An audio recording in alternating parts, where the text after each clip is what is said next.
chairperson is going to do our welcome, and that is Miss Yvette Jefferson. Good evening, everyone. Welcome to the We Woman Empowerment Means Business Workshop.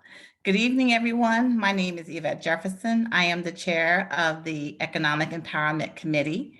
We are the 2021 National Award-winning Economic Empowerment Committee. I just like to add that. I want to welcome you to this evening, to this workshop. Black women are redefining and redesigning how we are living our lives.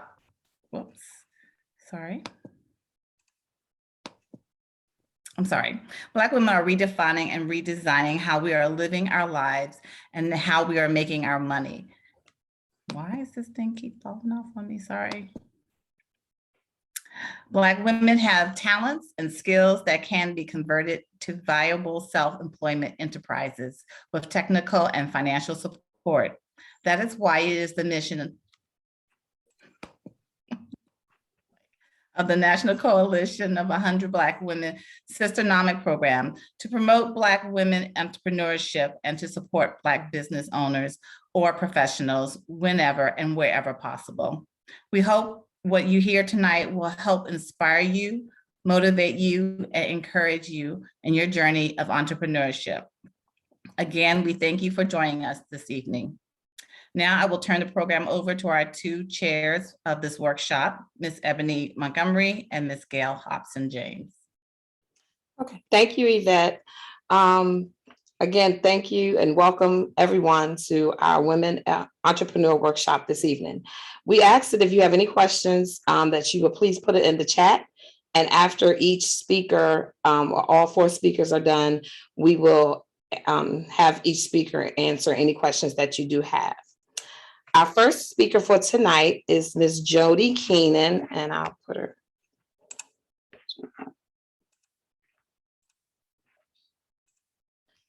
Right, Ms. Jodie Keenan is Managing Director of the Mason Enterprise Center and State Director for the Virginia Small Business Development Centers Network, hosted by George Mason University. This is Ms. Jodie Keenan. Ms. Keenan, take it away. All right, thank you very much, Ebony, and all of the organizers. It's really a pleasure to be back. I did a program with you all a few months ago and had a great time, so thank you for the invitation to come back again. Okay, let me see if I can do this for you all. Can you all see that? I hope. Okay, great. I'm with the Virginia Small Business Development Center Network. We are a resource partner of the Small Business Administration. I'm based at George Mason University in Fairfax, Virginia, and we manage a network of 27 SBDC offices around Virginia.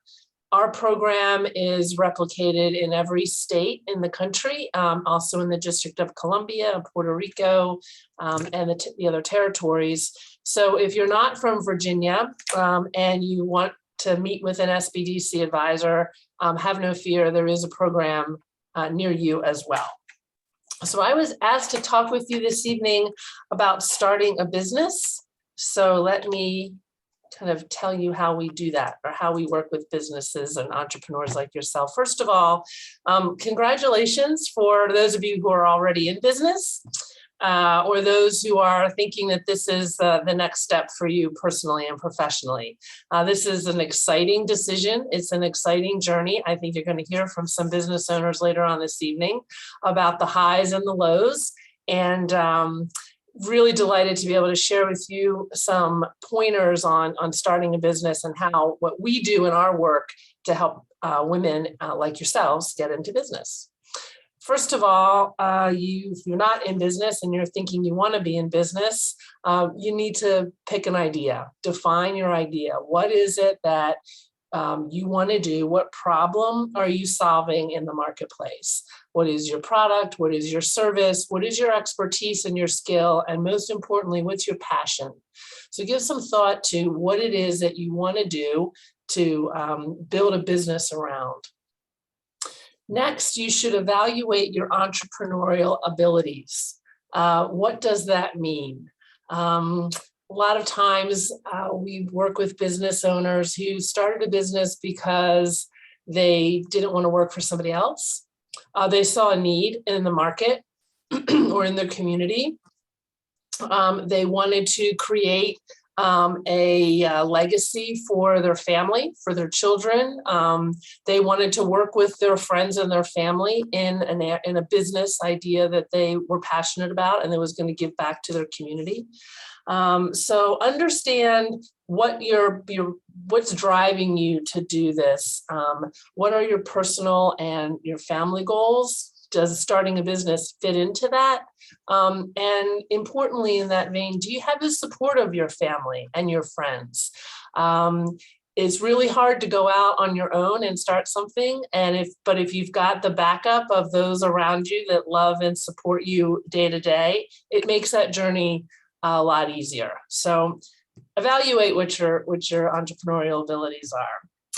Next, understand what the market is. Define who are your customers, who's going to buy your product, who are you going to sell your services to, who are the competitors in the market, who are the alternatives that customers are already going to. It's very rare that we're starting business or that you're going to start a business that no one else is already in that space, or that there's an alternative that your potential customers can already go to. So what's going on in your industry? What are the trends?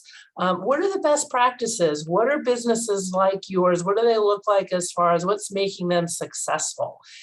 You want to gather all of those pluses and incorporate them into your business idea. And so understanding the market and the customers is an important piece of your thinking and your planning. Along those lines, also need to gather the financial information. How much is it going to cost to start this business? What will be the ongoing expenses? How much money can you generate in this business? If you're looking to start a business to support yourself, rather than working for a company or another business, how much money does the business need to generate in order to keep you financially happy, right? So all of the numbers of the business need to be understood as you're thinking about starting your business. Understand and evaluate your own creditworthiness. Can you take the risk? Do you have some money of your own? Do friends and family have money they can help you with? If you're going to borrow money, do you have a good credit score or a healthy credit score in order to borrow money? If you don't, what do you need to do to repair that? And factor all of those things in. That may be important if you're starting a business that's going to require some infusion of money outside of your own personal savings. So as you're thinking about all of these costs, are you willing to take the risk? And if you're part of a family unit, is your family willing to let you take the risk? Because they're going to be at risk as well, right? They're participating in that. Understand the legal structures that are available to you. Are you going to operate as a sole proprietor? That means one owner, yourself. Are you going to be a partnership, you and a couple of other people perhaps? Are you going to incorporate, which is a more formal structure where the business sets up as its own entity? So starting with who are the owners in this company? What are your legal liabilities? What kind of risks might you be exposing yourself to, or that you might be undertaking if you're going to be having customers come into a facility or come into a store, or if you're going to be delivering personal services like if you're a medical professional, or if your personal services like a salon or nail technicians. Or facial work, facial services. So understanding those risks and how do you need to organize your business in a legal way? Finally, understand what kind of licenses, permits, tax identifications are required. Or if you're going to be a home-based business, do you need to get special permission or licensing through your jurisdiction to permit you to do that? If you're going to have a building, a storefront, what kind of zoning do you need to be aware of? And then tax identifications, things like sales tax identification numbers, registering with the IRS to get your business and employer ID number and the like. all of that is important as well. But I hope you'll notice that that's not the first thing we suggest you do. Don't run out, register your business, and get all of your licenses until you understand the bigger picture of what your business is going to be, because there'll be some costs incurred in licensing and registering your business, and save those dollars until you're absolutely ready to launch. Okay. Who's on your team? I use the verb hire here. Hire a banker, hire an accountant, hire an insurance agent, hire an attorney. You don't need to hire them as employees of your company, but you want to set up a business bank account. You want to talk with an accountant perhaps about how you're going to keep your records and to have help in filing your taxes. Insurance, most businesses need some type of insurance. So talk with your insurance agent or select an insurance agent based on the type of business that you're going into. And you may need an attorney as well if you're going to be handling contracts or if you're going to be reviewing or signing contracts. So round out the team with these industry professionals who don't just sell you their services, they also are excellent, can be excellent advisors and help you make decisions as you're, not only as you're starting, but as you're growing and expanding as well. So it's important to find these providers in your network and add them to your team. And then finally, put all of these ideas together and develop a business plan. The business plan is, you've probably heard of a business plan. It's really the story of your business, the who, the what, the how, the where. Who's running this company? What is the company? How is the company generating revenue and finding customers and meeting customer needs and solving a problem in the marketplace? Where is the business located? There might be a literal physical location, but also where are your customers located? Are you a locally based business, a regional based business, an international business? So the business plan is kind of the story of your business and ties all of these preliminary thoughts together into a final document. Let me tell you a little bit about or show you just a quick outline and then reference some tools to help you find templates as you're putting together the plan. The structure of a business plan, we typically say we need you to be concise and thorough, and that seems hard to do. We don't need a 100-page business plan probably, but we need you're going to need some depth and detail so you can understand the direction that you're taking your business in. The executive summary is the first part, but you write that last. So a business plan includes primarily these sections. Again, an overview and a description of the company. How are you organized? Where are you situated? What are the products and services that you're offering? What's the management team? You're the owner. Are there co-owners? Are there other employees that make up the initial staff? And then don't forget those advisory folks we talked about, the banker, the attorney, the accountant, the insurance agent. You may have an advisory board of other business owners who help you structure and plan. They're not on your payroll, but they're an important piece of helping you think through the strategies for your business. Tell us about those. Market analysis. This is where we're understanding what's the state of affairs in the industry that you're going into. Is it growing? Is it skyrocketing? Is it a new industry? Is it a well-established industry? And how are you going to fit into that industry with your competitors or alternative providers? How are you going to market and promote? How are you going to get the word out? How are you going to get customers? We want to understand all of those components. And then finally, the financials. How much money are you going to be making? What's the pricing structure? How many customers do you need to have? How many widgets, so to speak, do you need to sell? What is your financial goal here? Are you making money at the end of the year? What are the expenses you're going to incur? All right, I've been rattling off a lot of this, and I'm sure it's kind of overwhelming. It can be overwhelming. Please know there are a lot of resources and guides and templates to help you think through this whole process. First and foremost, I would encourage you to peruse through the Small Business Administration website at sba.gov.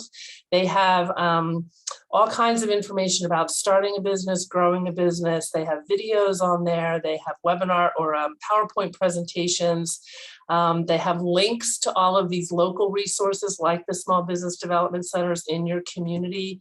So really a great website. Also on the SBA website is a training portal called Ascent.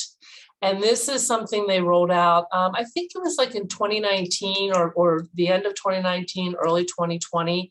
It's really a training portal aimed at women entrepreneurs. So again, there's great videos and instructions on all kinds of subjects related to starting a business, how to get financing, where to get marketing, HR guidance, international trade and exporting, all kinds of resources there that you can go in there and learn and study and come up to speed in really succinct, user-friendly, accessible venues or mediums.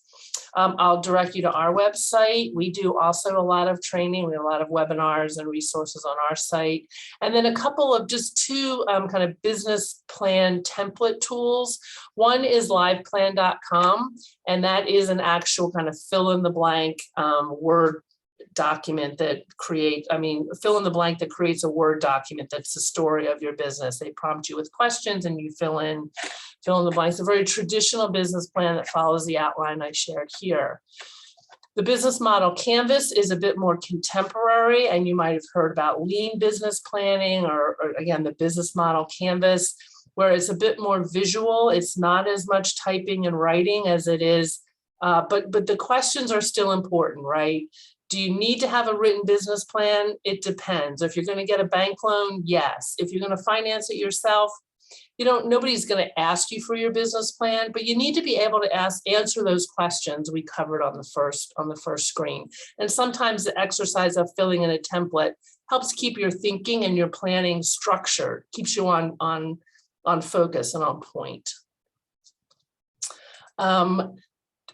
Two quick slides about the SBDC. We are, as I mentioned, an SBA resource partner. Our one-on-one advising is all free of charge. All of our training right now is also free of charge. We're primarily operating virtually, just like this, meeting with people's one-on-one, gradually getting back into in-person meetings, but that probably won't really take off until early 2022.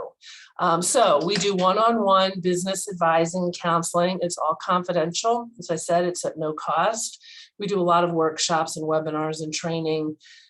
Information resources in that we connect you up with other service providers. For instance, we don't lend money, but many of our clients need funding. So we help you prepare, put together all the financial documents, and then introduce you to banks and lenders or micro lenders, depending on what you're looking to do. And so we connect you up with those resources. As I mentioned, right now, most things that we're doing are virtual. There's a ton of resources on our website as well. And all of this advising and areas of service are really leading towards these primary areas of assistance: business and strategic planning. How do I start? How do I grow? How do I get financing? How do I get customers? Marketing, social media. We're doing a lot of work in social media, and then in Northern Virginia especially, but throughout Virginia, there's a lot of attention on government contracting, since that's a big piece of the opportunities in Virginia.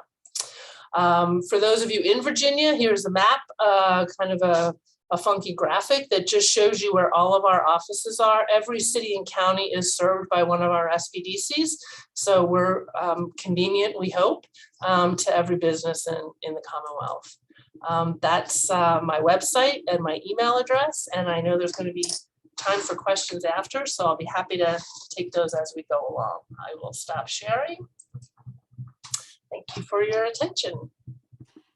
Thank you, Jodie. That was awesome. Yes, we would definitely want to get your presentation, your information. Is that going to be able, will you be able to send that to me? Absolutely. So that out to the members. Great. Thank you. Thank you. That was awesome. A lot of good information. All right. Our next speaker is our very own coalition sister, Michelle Caldwell-Thompson. And I'll just read a little bio about Michelle. A lot of us already know Michelle. Let me put her picture up.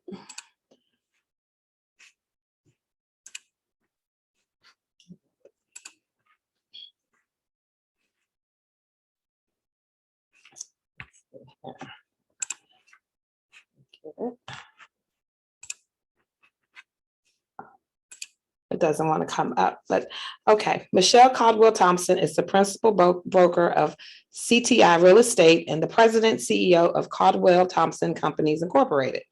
The Caldwell-Thompson Companies was established in 2004 as an independent bank and trust services, an REO, default management, real estate sales, and property management firm. Michelle Thompson manages a team of over 50 dedicated real estate professionals, and the firm is licensed in Maryland and Virginia. Welcome, Michelle. Thank you, Michelle. Take it away, Michelle. Thank you so very much for having me this evening, and I am delighted to share a little bit about the entrepreneurial spirit. So I'm going to share my screen, hopefully. Awesome. My name is Michelle Caldwell-Thompson, and I am the principal broker owner of CTI Real Estate. Today, I've been asked to chat a little bit about the journey towards how to build your business. I am an unlikely business owner. I am an entrepreneur. I am a job creator. I am a community partner and a business owner. I will share with you that I'm one of the most unlikely business owners that you would think. I'll tell you why. First of all, I'm not from the DMV. However, this is my home by choice, if not by birth. I love it here. My husband Troy and I have raised 3 beautiful children in this area, but I'm not from here. What I mean when I say that is, according to Google Maps, I am approximately 800 miles from where I grew up, from the Welcome to Virginia sign to my street in Quincy, Florida. So I've been asked to share, well, what does a female business owner look like? Is it possible for me? Can I do this? I, Michelle Caldwell-Thompson, say yes. Again, I like to say that I'm one of the most unlikely folks you'd think could start a business. I did go to college, but not at one of the 39 public 4-year institutions here in Virginia, nor did I attend over the 100 private colleges in Virginia. I finished at FAMU, Florida Agricultural and Mechanical University. It's an HBCU, a historically Black college of university. I wanted to be a high school teacher. I didn't know any business owners. I didn't know any female business owners. I didn't know any African-American female business owners. And I was not in a sorority. I did not have the backing of generational wealth. I didn't have the backing of Divine Nine, nor the backing of the alumni associations of William and Mary, UVA, UMW, Virginia State Universities. So I'm here in the DMV, not knowing anyone, starting from ground zero. So I share your entrepreneurial spirit that you too can do this. I share these insights to share with you that despite being from a small town with 3 traffic lights that all blinked at 11 o'clock at night, so you wouldn't have to slow down on Highway 90, despite growing up in Quincy, Florida, 15 or so miles from the Georgia-Florida line, despite not having attended a prestigious Virginia school, despite not having generationally established organizations or fraternal ties, my business, CTI Real Estate Relocation and Property Management Services, has grown in this area.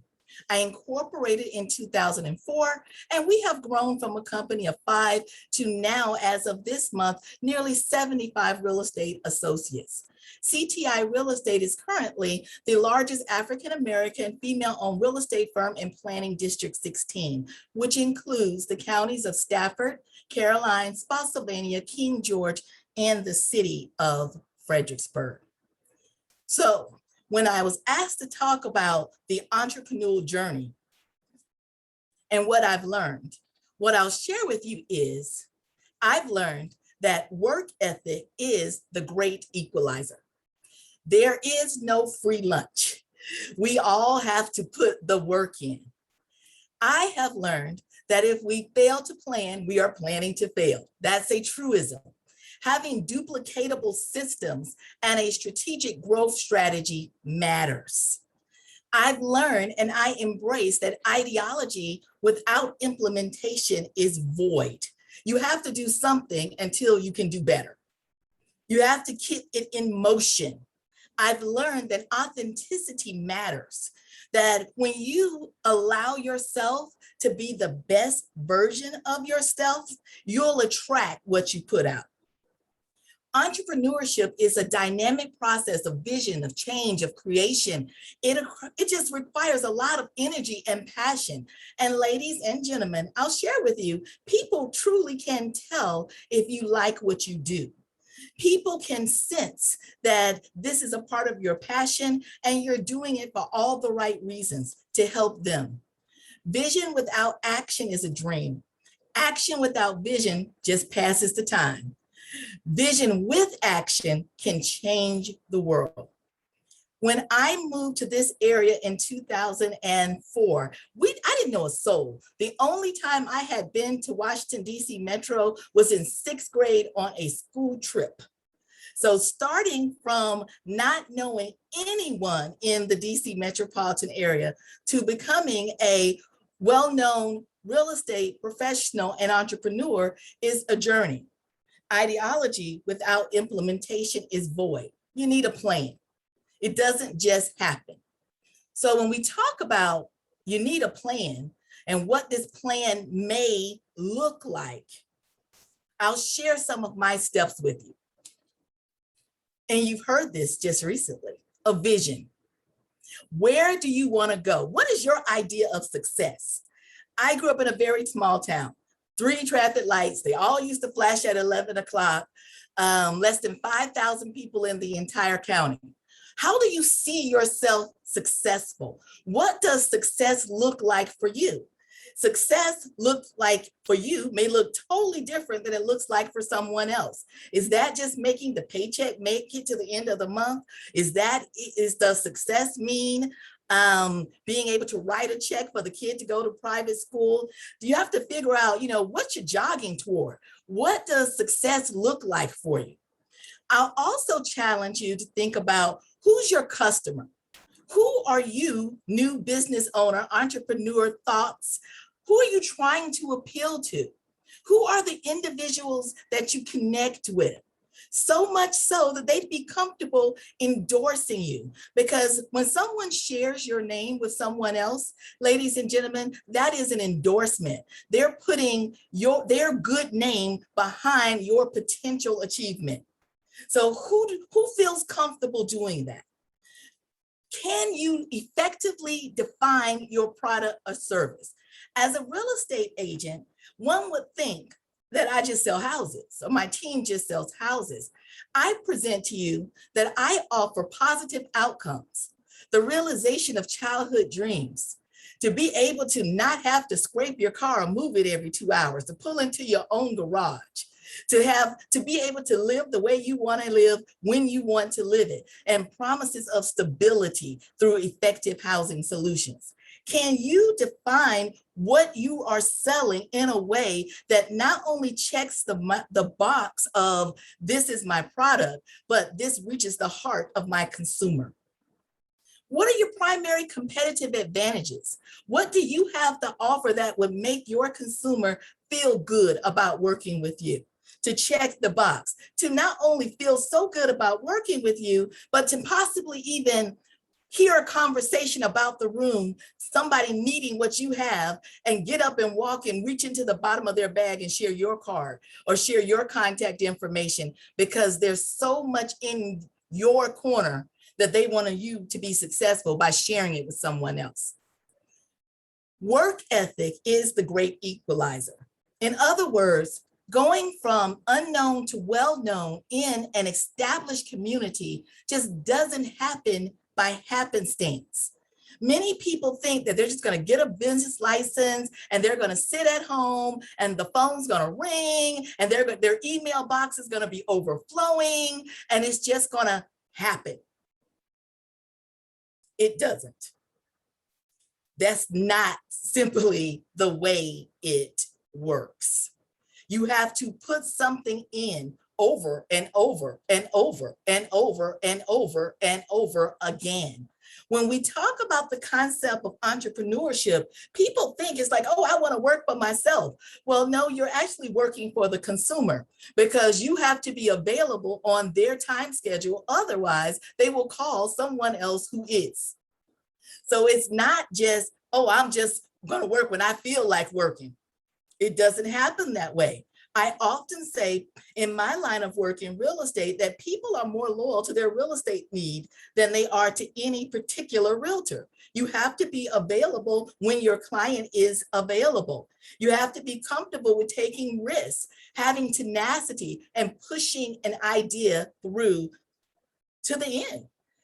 It's not just for set it and forget it. That doesn't work for most entrepreneurial pursuits. Step 2. Establish your target market. Not only of where do you want to do business, but also who is interested in you. Sometimes you have to dance with the person who asks you. It's not realistic to think that you're going to be able to meet the needs of everybody. There's no business that can meet everybody's needs. That's why there's so much opportunity here for all of us. Create your target market carefully, meaning where are you going to put your energy? Where are you going to put your money? Where are you going to focus? Where are you going to direct your marketing engagement? Where are you going to concentrate your efforts so that you can attract the business that you're looking for? If you tell me as a real estate professional, you want to sell $1 million homes, but you're putting flyers on cars saying down payment assistance, that is a misalignment of goal because you're not going to attract the person who's in that price point if you're advertising for a different outcome. The beauty of target marketing is that by aiming your marketing efforts to a specific group of consumers, you can have a more effective budget. So your marketing efforts have to align with the individuals that you would like to do business with. Target marketing, when we talk about how do I align with the people that we're looking for? Needs. Does the general public actually want what you're offering? Or is it just something that you're interested in? Have you done any focus groups? Have you reached out to all of your resources to see that is there actually a need for this thing you want to do? Like in my line of work in real estate, for a hot second, tiny houses were the thing. And then everybody started working at home. And they're like, well, who's going to work in what area of this little bitty house? I think these kids need a basement and the spouse needs a whole nother room, maybe in the backyard. So you have to think, is this just a fad? Or does this idea I have for a business have some feet, some ability to have longevity through different markets? What are the negatives and the positives about that particular target market? Step 3. Launch your customer engagement strategy. How are you going to find these people who are interested in your product? Do you have a plan for this? Whether you're using print media, direct mail, social media outreach, phone solicitation, at some point along the journey, you have to position yourself to breathe the same air as the people you want to do business with. At some point, no matter how glamorous it seems to have a business from the couch, you're going to have to engage with the public. Successful businesses consistently show up, show out, and show value. People often tell me, Michelle Caldwell-Thompson, I just see you everywhere. And I often respond, well, I certainly hope so, because I'm doing my very best to support all the folks and organizations who are supporting me. Nobody respects a lazy salesperson. And let me share with you, whether you are selling the services of a nonprofit by soliciting donors, whether you are selling widgets by helping people come by your shop, whether you're selling quilts and you want to do custom order, whether you are selling fitness equipment, you, my colleagues and friends, are indeed a salesperson.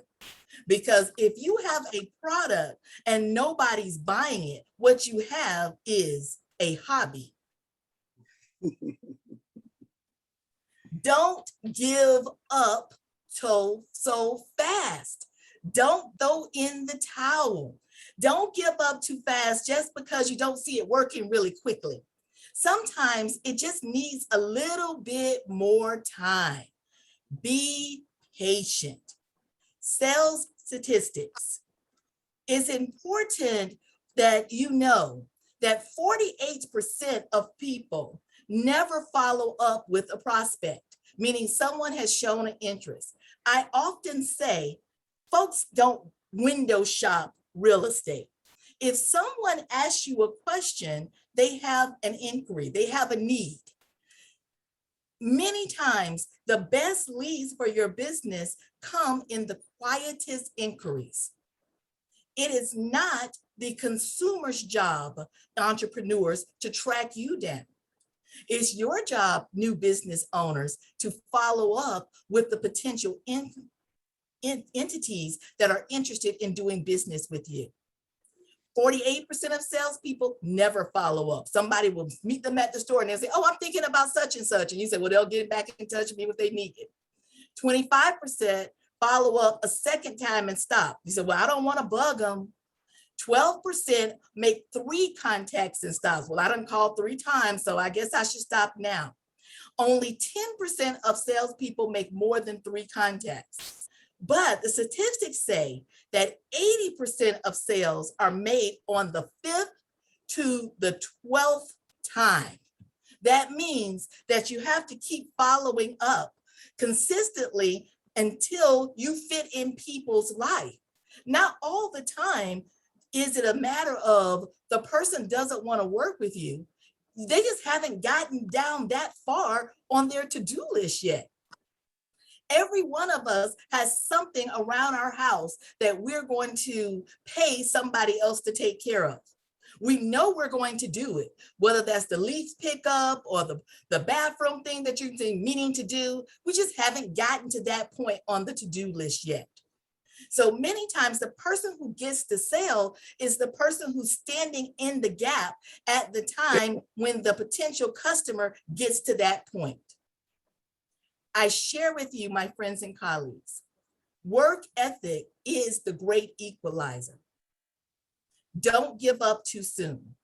Ideology without implementation is void. Just because you have a great idea, if you don't do anything to bring it to fruition, you're not going to get a return. And you can't be afraid of asking for a commitment. Before you can expect someone to work with you, to close a sale, to secure a new donor, to gain a new business partner, you must position yourself for the close and ask for the commitment.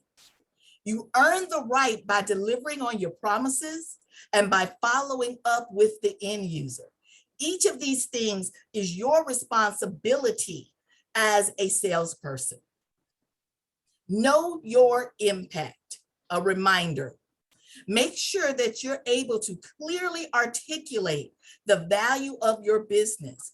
Add metrics to make your message more powerful. What was your market share? How do your offerings compare to your competitors? Friends, be a storyteller. Share examples of how you've helped other customers improve. Explain how working with you is going to be easier than having them go it alone. Share that these are challenges that you can help smooth the way. Don't be afraid to provide supporting documentation to support your good name. If you're in a business that has a license, don't hesitate to share that you are licensed. Include customer testimonials, showcase designations and certifications, highlight results and awards, and more importantly, share what your customers are saying. Slow down. While you're busy showing your stuff, sharing your knowledge base, sending marketing, tinking out collateral, giving pricing, it's really likely that the consumer may feel like you're just going through the motions. Take the time to build the relationship so they truly feel that you are a credible resource, that you're there for them. Allow yourself to be comfortable sitting down with folks, listening, not only to what their needs are, but to what their story is. Meet people where they are. It is a common sales phrase that people aren't really interested in what you can do for them until they know how much you care about them. And again, ask for the commitment. Be proactive in getting support. Ask for the sale. I challenge you, friends, colleagues, entrepreneurs, new and established. Define your vision. What does success look like to you? Establish your target market. Who is most likely to work with or refer others to you? Launch an effective customer engagement strategy. Follow up aggressively, show up, show out, and continue to show value. Secure a commitment for support. Don't just leave it to happenstance. Ask for the sale. And probably most importantly, be willing to put the work in. There's no free lunch. Work ethic is the great equalizer, and ideology without implementation is void. I'm Michelle Caldwell-Thompson. I'm the owner and broker, CTI Real Estate, Relocation, and Property Management Services. Our service area extends from Richmond to Fredericksburg, and we're licensed in Maryland and we go from Northern Virginia to south of Baltimore. We have been a firm since 2004, and we have over 70 real estate professionals with over 250 years of collective experience.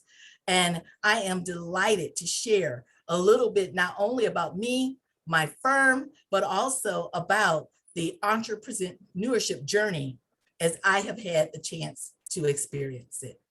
Thank you so much for having me. Thank you, Michelle. Thank you, Michelle. That was awesome.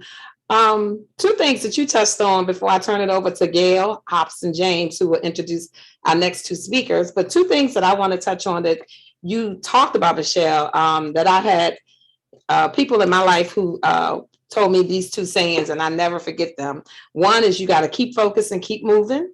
I tell myself that every day. I share that to my son and anybody else who I talk to.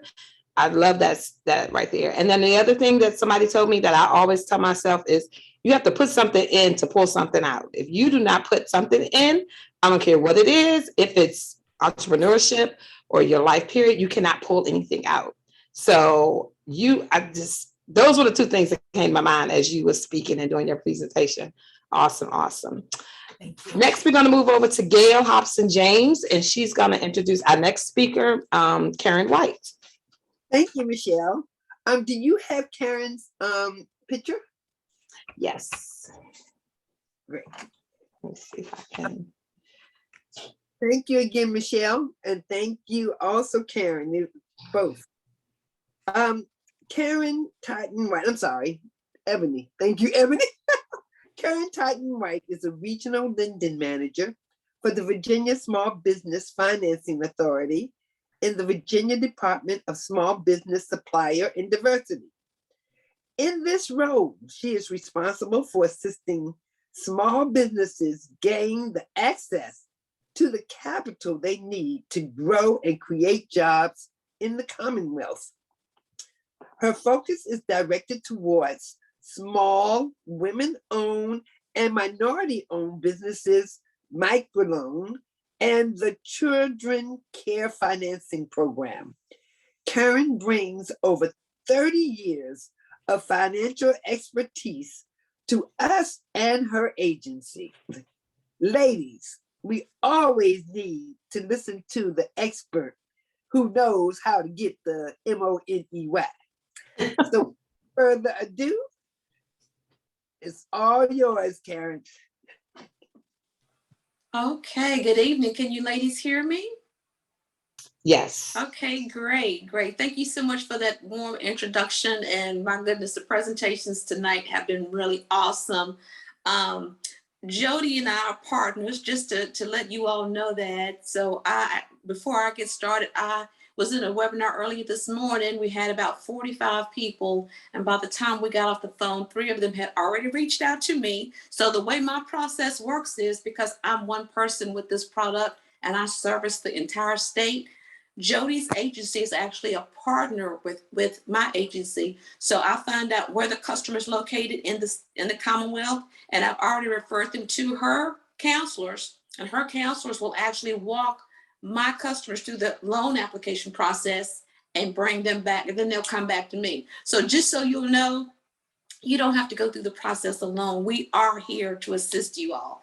So I am Karen Todd White. She told you what I do during the day. Also in the evening, I am a published author. My book is The Money Cycle, Your Personal Journey to Financial Independence. And the reason I wrote that book was because so many years in the financial industry, I saw that sometimes it wasn't that people was making a lot of money or a lot or a small amount. It was how they managed what they had. And that's what we look at when you come to us as a lender. So I've been in the lending industry now where I am, and also in the banking industry. We're going to talk a little bit this evening about speak on how to financially start your business. And let me see, can I get my presentation up here? You all have to excuse me when I get to go and I get excited and I just will go. So let's see here.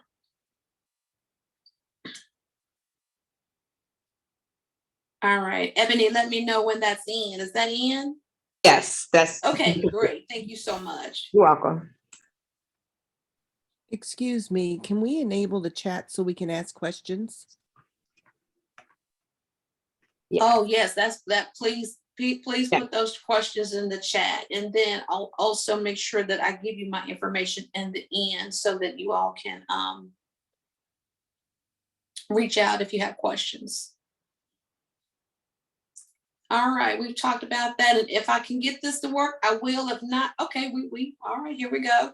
So she talked to you a little bit about the programs that I manage. I manage these programs for the entire Commonwealth, so it does keep me pretty busy. And I'll talk a little bit about the SWAM microloan. That's a loan that's $10,000 up to $50,000. We do require that the business owners have been in business at least 24 months. That happens a lot because a lot of lenders are not willing to take the risk on a business that's been in operation for less than 24 months. What I do want to say is, if you don't have a business and you're thinking about starting a business, please take the tips that these other ladies have presented to you this evening and position yourself. That's the most important thing. I have dealt with some businesses that have been in business more than 5 years and they didn't have tax returns. That's just very important. A very important piece of getting access to capital is having tax returns. And so that's kind of where I'm going now. It's down to the end. And we're going to focus on what it actually takes to access capital. And this is whether you are a startup or you've been in business for a period of time.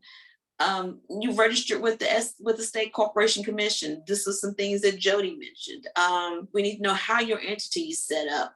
Your EIN, which is the employer identification number, is to your business the same as your Social Security number is connected to you. And this is how you separate your business from your personal.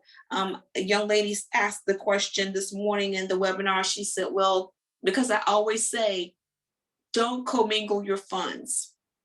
And quick side note, I wrote a story in my book about a financial affair. don't commingle your funds. And she said, well, I don't know how to separate them. And I said, it's just simple. You open up a business account. And when your business makes some money, you put the money in the business account. And just to let you know, and these are some things that some of the other ladies mentioned, you have to put something into it. If you come to me or at any lender, I'm just talking in general, if you come to us and say, I want to borrow $10,000, let's just throw that figure out, I'm starting a business.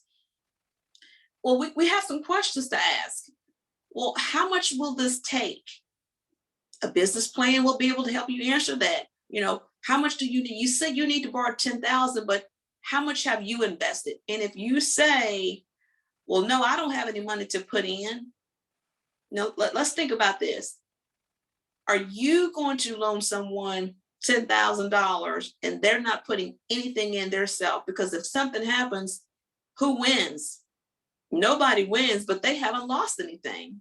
And then the lender is out of $10,000. So you've got to put something into it, and it puts value there. If you're willing to invest in yourself, then you know what? Someone else will be willing to invest in you. That's real important to remember. Some of the documentation we're looking for are your tax returns. Well, okay, let's say, I just started my business this year, so I don't have any tax returns from last year. Then you know what? That's okay. Provide your personal tax returns. Now, if you start your business this year, if you started this month, keep up with your expenses. Put it on your tax returns the end of this year when you file next year, because even if you had a loss, it shows the lender that you actually started. And you can't count your business expenses until you start. So if you buy a computer this year, let's say you buy a computer or computer screen or just whatever you have to operate your business, and you've invested $2,000, okay? You can't write that off on your taxes unless you are in operation. So you want to start something, make some money somewhere with whatever you're doing. If you're selling popcorn, peanuts, or pencils, make some money even if you show a loss on your tax returns, because there are ways that lenders can work formulas where we still can grant you a loan even if you had a loss on your tax returns. I tell people, when you're starting out, maybe you cannot afford an accountant, but please, please, please keep up with all of your expenses. At least have a bank account. That is imperative. Keep it separate. We already talked about that. So you can keep up with your expenses. When you grow, if you grow to be successful, and you can do this, the young lady is living proof of that, you will have to have an accountant. I've talked to some businesses and I say, hey, you know what? You are losing out on your tax returns. You cannot afford to not have an accountant. Well, you might not can afford the priciest accountant. My accountant for my business, when she told me how much she charged, I said, you know what? My little business is not making enough money to pay that. So we negotiated till we got to something that she saw where I could afford. So though everything is negotiable. People can say yes or no. And I'm sure that we all that on this call, we don't all eat at McDonald's every day, but nor do we eat at Texas Steakhouse every day. So you shop around for your accountant, you shop around for your banks. And these are some things that you're doing in the forefront when you are creating your business plan. The easiest way to access capital is to have your financials in order. Understand your numbers. And if you don't, Jodie has a wonderful team all over the Commonwealth that can help you establish, how much do you think you need for this? How much do you need for that? Because here's the thing, when you come to me as a lender or you go to any lender, let's say you want to start out with our $50,000 micro loan. One of the questions I'm going to ask is, okay, how are you going to spend this money? How are you using it?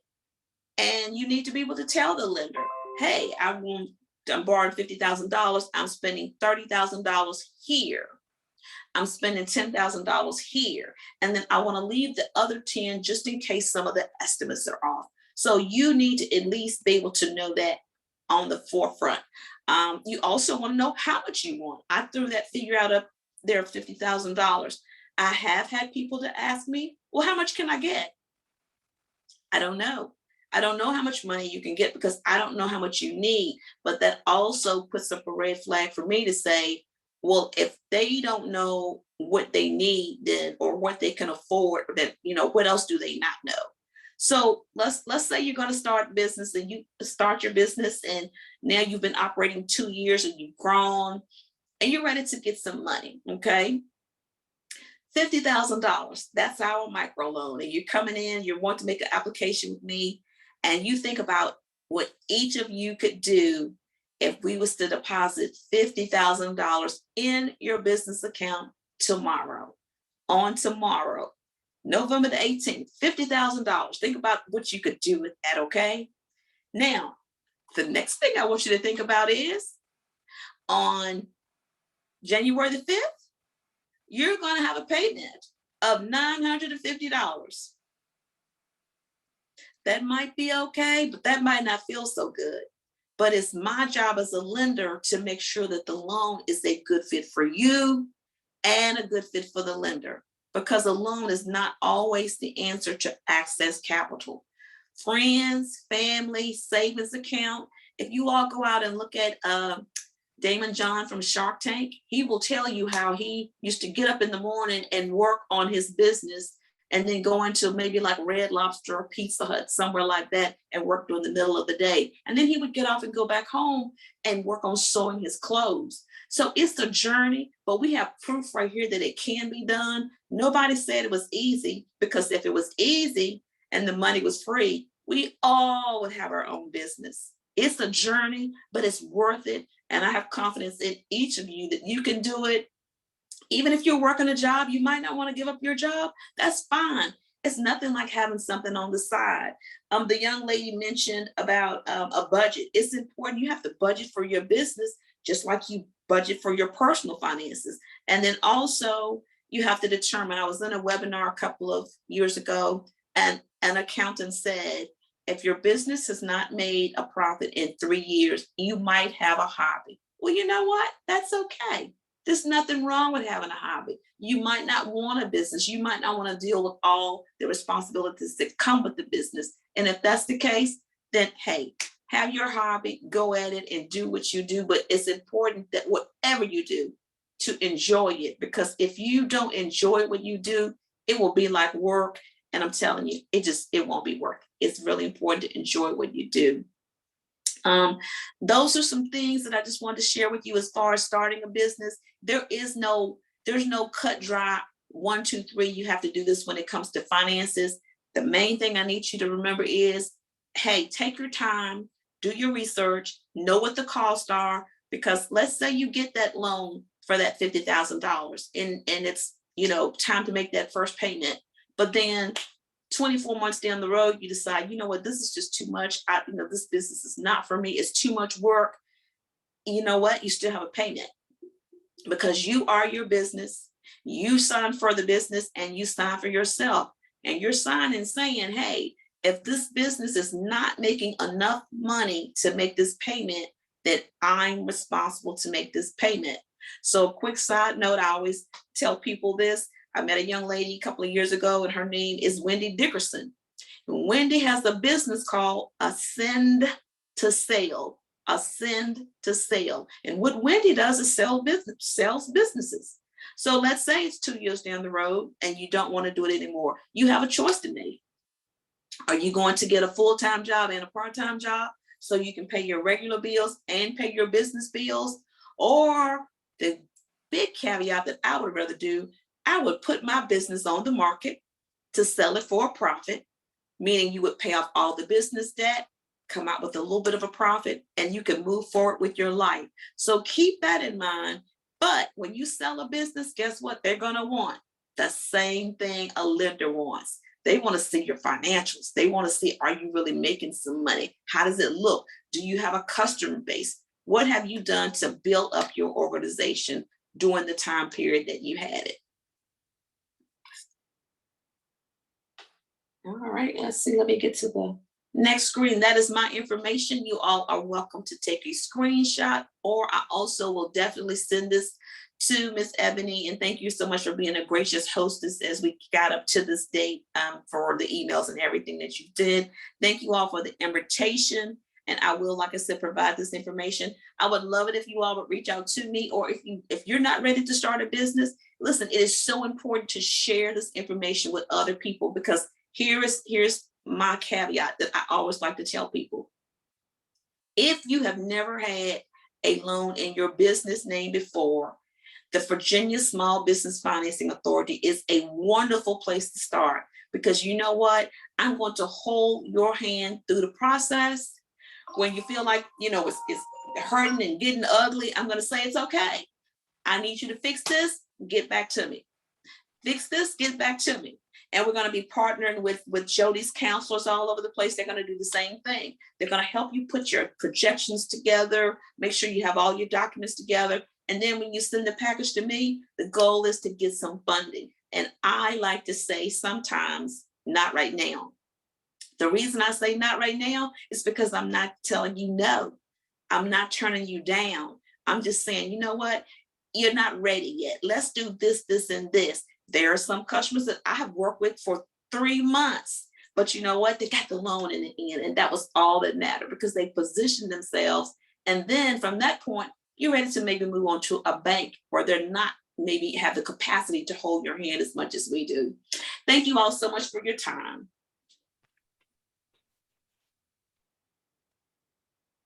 Thank you so much, Karen. Absolutely. I'm sorry, Go ahead, Gam. talking if I'm on mute. I've been an auditor and I've been a business owner. And I'm gonna tell you, one of the things that I have to stress: keep your financials in order. Open that bank account that's separate from your personal account. Make it just for your business.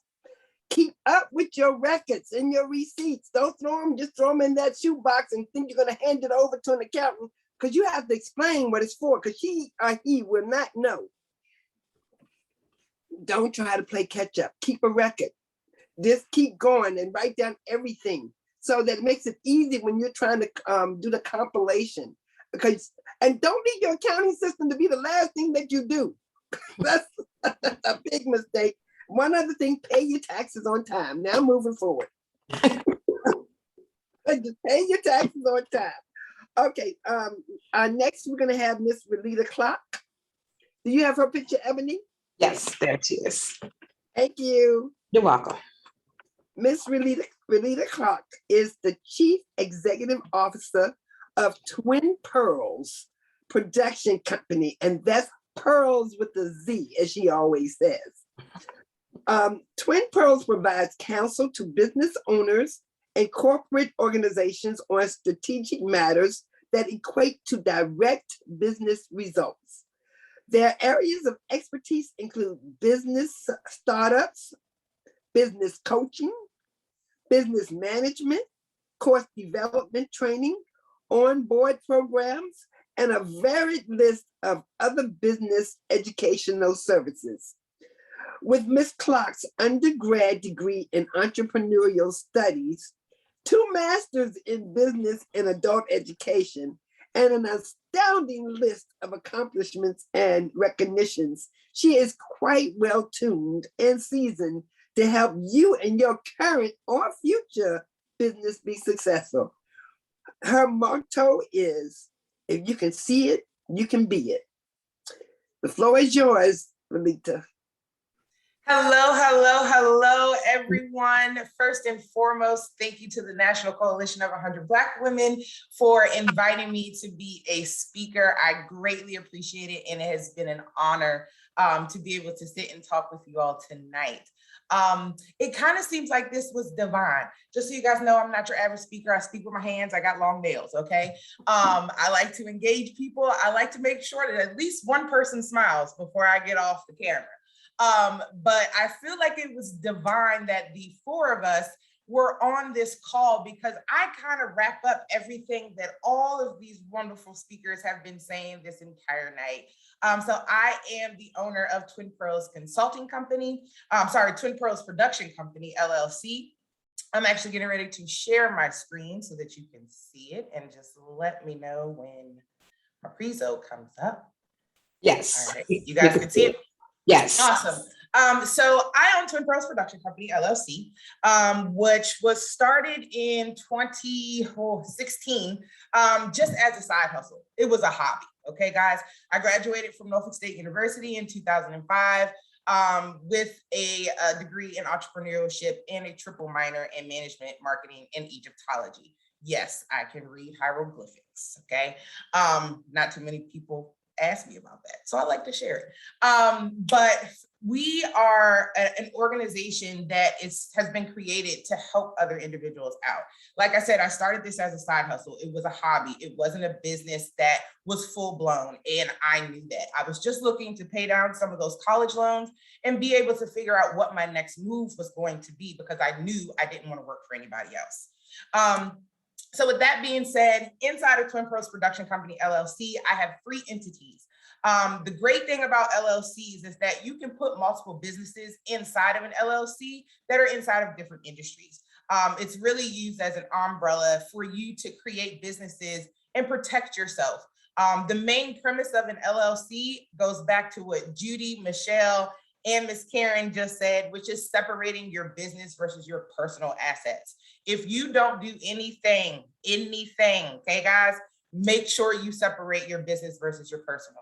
And the day that you start your business bank account, that is the day, in quotes, that your business has started, right? Because you're no longer tied to your personal assets. So inside of Twin Pearls Production Company, we have Twin Pearls Consulting Agency, which is a business education agency. And you might ask yourself, Rolita, what does that mean? Because it's a lot of fancy words, but I'm not sure. But what we do is we help you create and establish your business on a state and federal level, making sure that you're registered in the right places, you have the correct licensing, and that you have what's necessary as your foundational piece of starting your business. But in conjunction to helping you, we teach you the why. Right? A lot of entrepreneurs do not have that why and that understanding of why they do certain things. So they get confused and they don't know which way to go. And they're trying to they have a tug of war with themselves, right? So we help educate you on the why you're doing certain things. With inside of Twin Pearls Consulting Agency, we have a host of services that we offer, from LLCs, helping you create an LLC, sole props, corporation, the S corporation tax benefit. We do grant research, we do agreement and contracts, business plans, strategic planning. We have virtual addresses available. Anything that you need to create a business from idea to fruition, we can help you do that. And we help you, we educate you in that process as you go along. Inside of Twin Pearls, the other entity that I have is Twin Pearls Training Company. This organization was created because I have taught adults corporately for the last 12 years. Worked for a Fortune 500 organization, ran their corporate training company for North America, as well as Brazil and Australia. So I teach adults and help them understand how to do certain things. These are kind of like how-to courses. We curate content that is specific to business results or business objectives. So we're not just out here creating content for random organizations that are just like, hey, I want to do this, I want to do that. We want to make sure that it's actually going to benefit your organization and gain the results that you're looking for. So that can be anything from an onboarding program to a sales program, leadership, management, anything that you can possibly think of that's an entity in your business that you would have to train somebody on, we can help you create that content.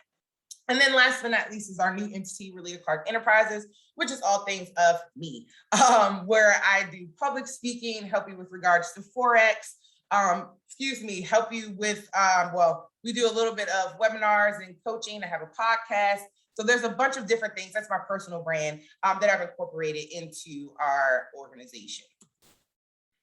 So tonight I'm going to talk to you about 2 little things, okay? Sustainability and motivation. Okay, the 2 things that you really need as an entrepreneur to keep going, to keep that emphasis of this is my business, I want it to be successful, and I'm going to keep going. So first, we're going to start out with sustainability. It is so, so, so important that you set goals for your business that you can attain and maintain. Okay, I'm going to say that again because a lot of people don't remember the last part. Set goals for your business that you can attain and maintain, both financial and operational. This goes back to what our speakers were saying with regards to budgeting, right? And financials.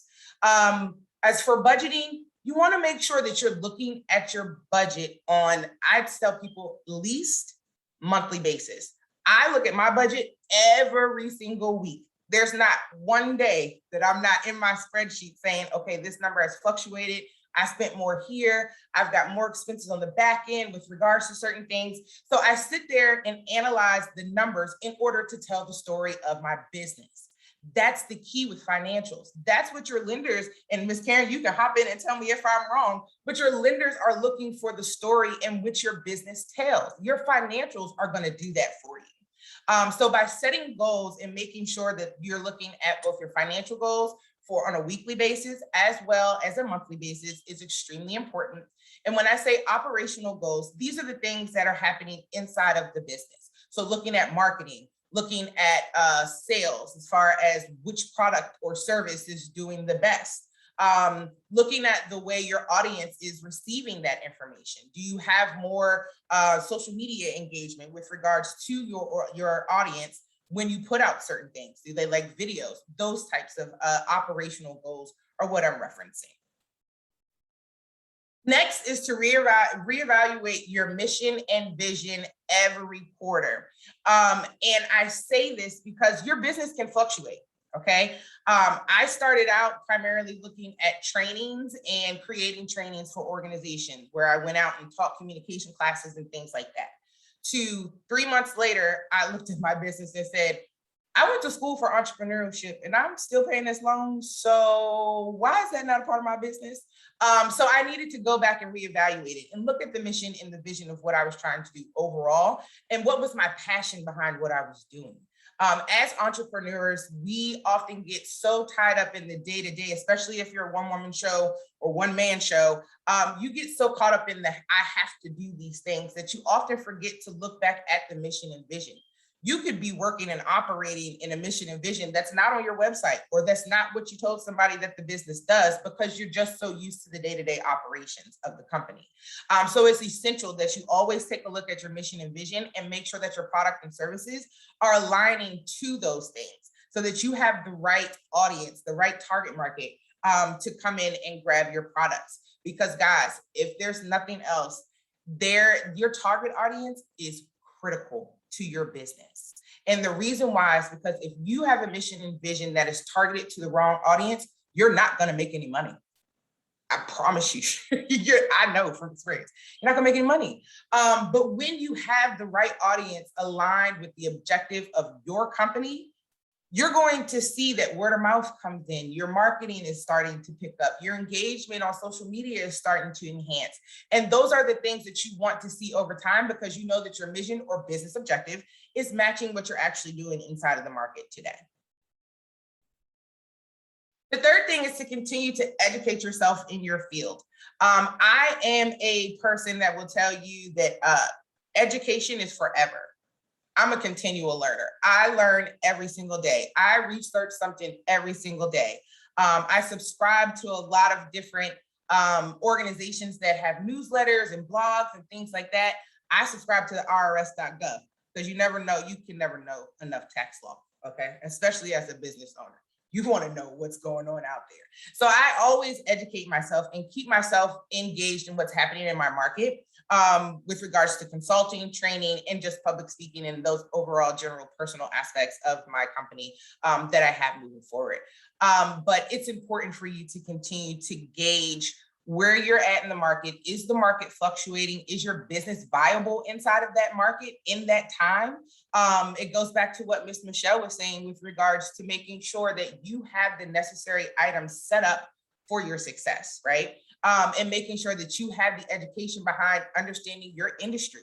If you're doing pink lipstick and red lipstick is hot right now, your pink product's probably not doing so well. So take a look at those things that are going to help you engage with your audience and engage inside of your market. And then last but not least on sustainability is building relationships. This is one of the biggest things that I can say has helped me grow my business. Again, we started in 2016, but I'll tell my story in just a second. And we started in 2016 and I dropped off for a little bit and had to pick back up in 2019. So in that piece, I had to build relationships that were new because I was no longer working a 9 to 5. I was a sole entrepreneur and driving my business. And I didn't have the clientele that was necessary to bring in revenue. My first year, I was in the red. I tell everybody that. I had a negative on my tax returns, period, point blank, but I still filed my taxes. That was the key. And it's just important for you to do that. But with regards to building relationships, I network with a lot of people. And the reason why is because you never know who needs help. I believe that my purpose to be on earth is to help other people be successful. It has nothing to do with me. I just want to pour into other people so that they can build their passion and dream to fruition. So building relationships and networking is key. I talk to multiple people.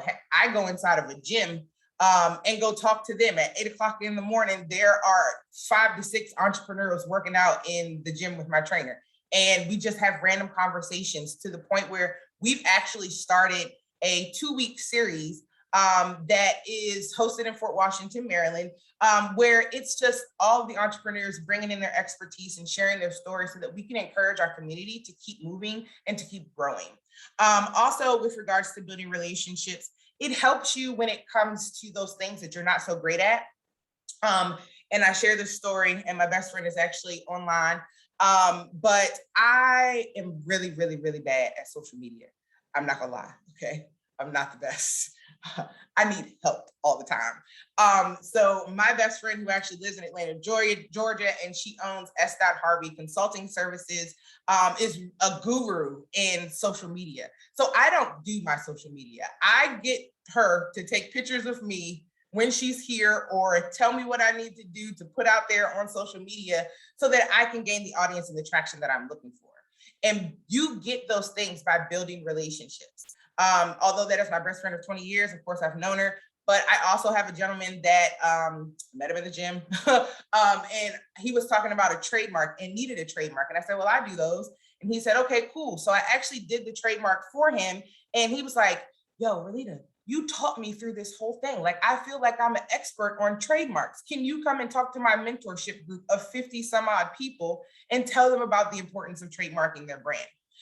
So again, those building relationships will open doors for you as an entrepreneur, and you never know who you're sitting next to in certain areas or certain arenas or on a Zoom that you can actually connect with and gain that traction or that area that you might be lacking in with another relationship or relationship that you've built. So next is motivation through business. First and foremost, with regards to motivation, we all are motivated differently. Some of us are motivated by money. Some of us are motivated by helping others out. Some of us are just motivated by starting an idea. It can be the littlest of things, and that is okay. But what I do have to tell you is that just when you think times get hard, keep pushing. You have to, because that is the breaking point for an entrepreneur. It's like, oh, I didn't get any sales this month. I didn't do this. I didn't do that. I didn't hit this goal. And then you feel deflated, you feel defeated, and you feel like you just want to give up. Don't give up. Keep pushing. Think of some outside of the box things that you can possibly do. Sit down and write down the areas of issues or concerns or potential improvements. Make sure that you are looking back at the goals that you set. Oftentimes we don't set goals and then we go astray and we're trying to figure out what's going on or what's happening. It's because you don't have that one thing pulling you in to keep you motivated and to keep you going inside of your business. So just when you think I can't do this anymore, and I said that multiple times within this last year, but just when you think that you can't do it anymore, keep going, because the breakthrough is on the other side. The next thing that I want to suggest to entrepreneurs is to bring in creatives to help you promote your vision and to keep you engaged with the audiences or the audience that you have. With regards to, I like creatives, and the reason why I like creatives are because they have a different eye and a different brain pattern that helps them to create things that I would never think about. They incentivize me to think outside of the box when it comes to services that I'm offering, when it comes to classes that I'm offering, when it comes to just the way that I promote and utilize my brand in the public. So they allow me to gain other insight. And again, it goes back to building those relationships and bringing in those fresh eyes that can help you gain the necessary traction that you're looking for with regards to your business. The last but not least is my story, right? You're like, oh, you're sharing all this good stuff, but what's your story, Rolita? So my story is that, again, started in 2016 with just the training organization. Was still working my 9 to 5 and all of that stuff. The pandemic hit and I'm like, okay, I'm amped up. They said that we're getting ready for this next year. I prepared my budget for our corporate organization, did what was necessary. And August 19th of 2020, they brought me into an office and said, Rolita, thank you for your 12 years of service, but you are fired due to COVID. We are synergizing. And that for me was a blow because I did not anticipate it at all. And oftentimes that's what happens, especially if you're inside of organizations that are constantly moving. And we all know the pandemic had a big impact on a lot of people. So in August of 2020, I had to focus solely on Twin Pearls Consulting. What did that mean to me? What did I have to do? I did not have a steady income coming in from the business because I had a 9 to 5, so that wasn't my focus. As the year has gone on, I can tell you that the reward was in my effort. I constantly pushed and pushed and pushed until I had a list of, I want to say in the first 3 months of me just putting out advertisements and telling people about the business and what I did and how I was doing it. And it was all through virtual aspects. I was able to gain 10 clients within my first 3 months. And that's a big deal because the things in which I do are not small. They are literally a lot of coaching, a lot of on the phone, a lot of actually working, researching, things of that nature. So 10 clients, I was super stoked, right? And then as time progressed, things seemed to get a little easier.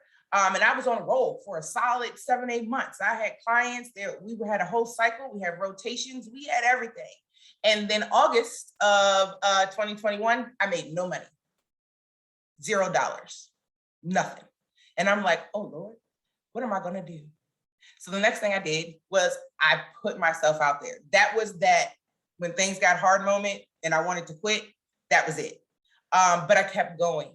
And after I did, and I continued to put the effort in my business, changing some things around, modifying prices, looking back at goals, making sure the vision and the mission aligned with what I was trying to do, I realized that I needed to change some stuff. So I did. And now I can say the business is thriving to the point where I need an admin assistant. Okay. So this is a selfless plug, but if anybody knows somebody that wants to be an admin, looking for admin experience, just graduated from college, send them my way. You can give them my information because it's getting ready to come up right here. So I tell that story to let you know that this is possible. Just when you think you don't have a great idea and it's not viable, it might not be profitable, it could be a hobby, and that's perfectly fine. But you can always grow a hobby into an organization if it makes sense for you. So first and foremost, thank you for your time. I greatly appreciate it. In order to get in contact with us, my email address is on the screen. It's inquiries@twinpearls with a Z consulting.com. My phone number is 202-640-0003. And you can find me on all social media platforms under Twin Pearls Consulting Agency and on Instagram under Rolita Clark Enterprises. If I can leave you all with one motivational aspect, is if you can see the dream, you can be the dream. Just got to have faith and believe it.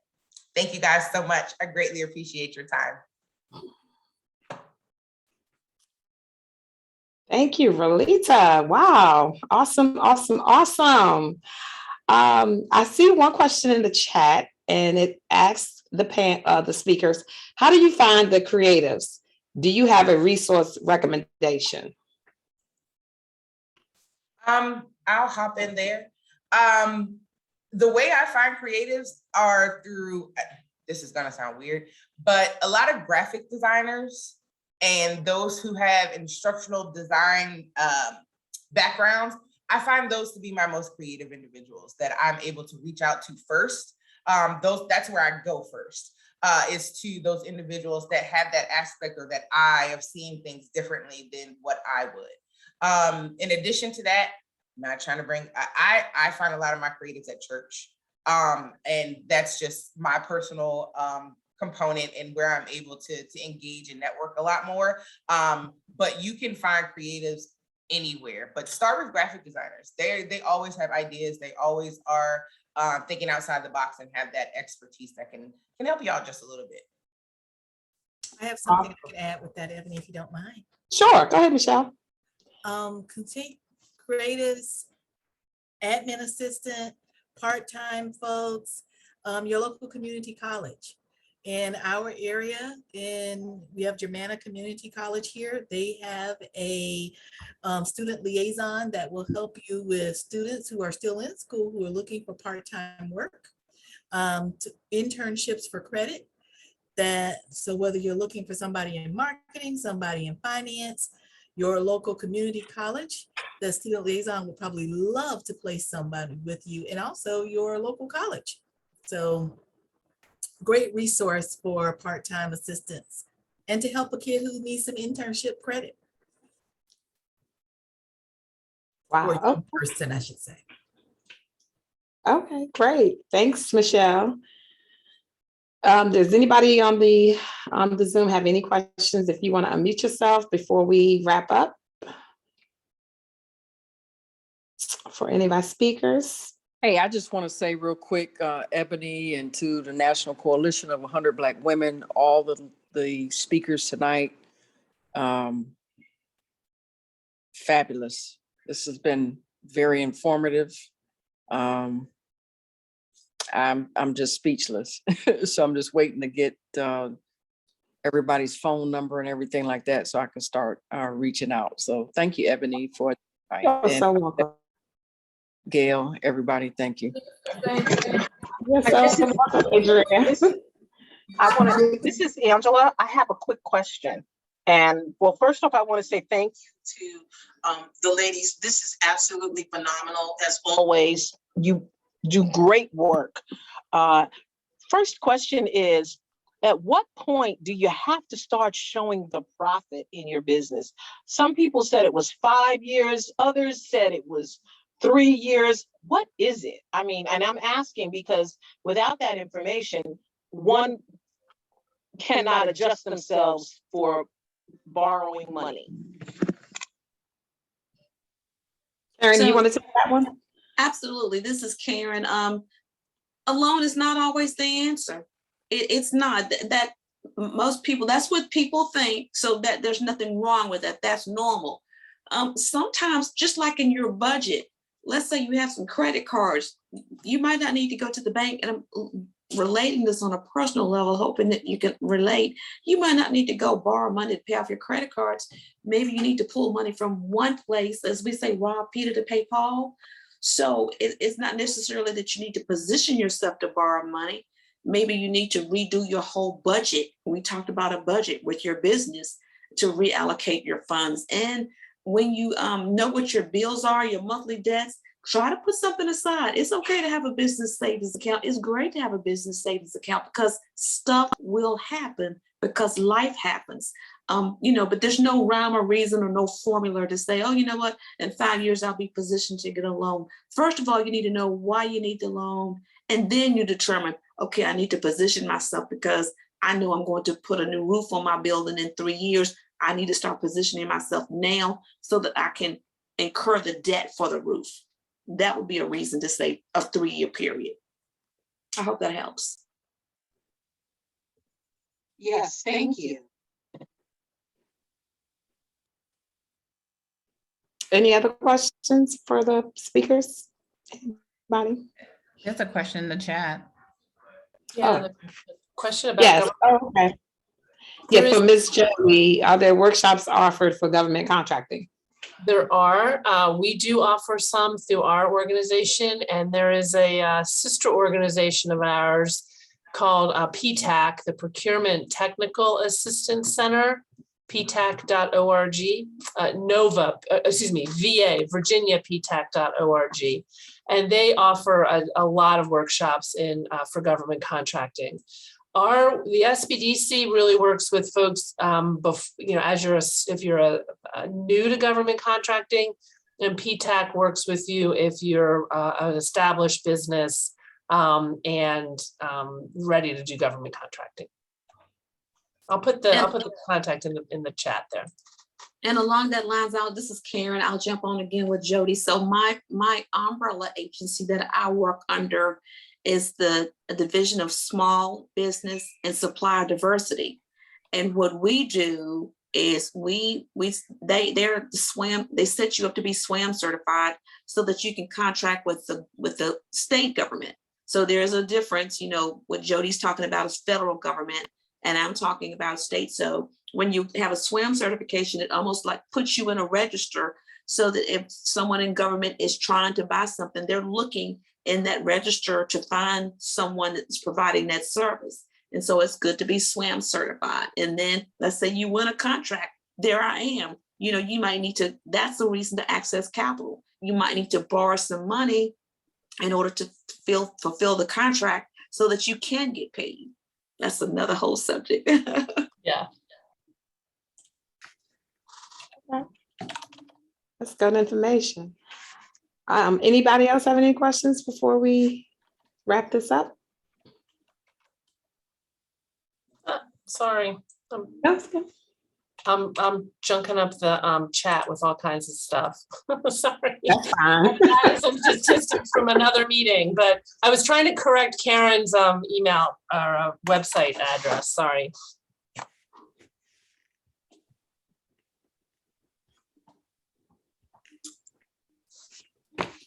Gail, did you have anything? No, everything's been covered. I think it's been a great evening. Thank you, ladies, for so much for working with us and providing your expertise in your areas. Thank you, and hope that we can call on you again. Maybe not so soon, but no problem. All the time. And if all of you ladies could send to me your presentation, that way we can get it out to our members and people who registered on Eventbrite, that would be great. And Yvette, I'll turn it over to you. Well, again, I want to thank everyone for joining us tonight. I want to thank Ebony and Gail for coordinate this presentation. And I want to thank all of our guest speakers, Rolita, Michelle, Jodie, and Karen for accepting our invitation once again. So if there's no other questions, I will adjourn the meeting. Good night. Good night. Good night.